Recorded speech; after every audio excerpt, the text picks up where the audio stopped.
Hey everyone, welcome back from the break. And as we talked about before we went to the break about the money associated with risk, we said the number one thing that we're going to talk about is EMV, expected monetary value.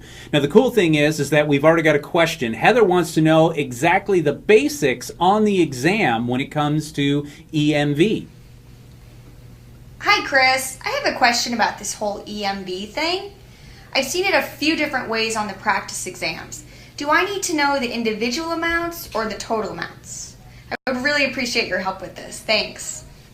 All right, Heather, here you go. We're going to take a look at exactly what you will find when you encounter this in a small Wheeler room.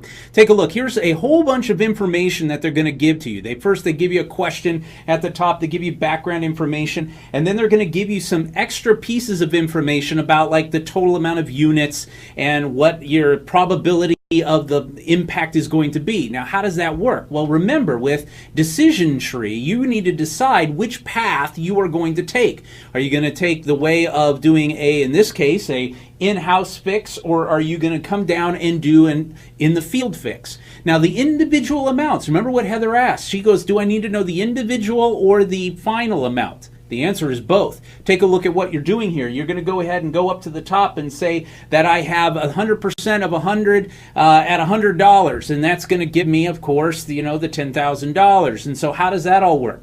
Then you are going to add up each individual element here for the final amounts, which in this case is going to be total EMV is going to be 21.2, and as you can see right here behind me, the bottom is going to be 27. Well, which one do you choose? Well, check out this, folks. It's your chance now to take a chance and answer a question just like you will in the actual environment. So go ahead. I'm opening up the polls here.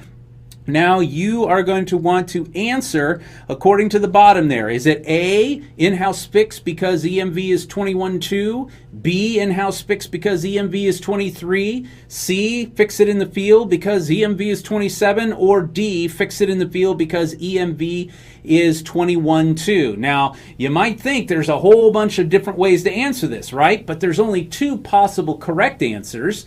You choose the 21.2 or the 27. In this case, the correct answer, and checking out our queue, at least a few of you got it. About a quarter of us have it. 25% say it is A, and that would be the correct answer. Now, is that all there is about EMV in the exam? No, there's a little bit more. So let's take a look now at more of the basics that we need to cover in this environment.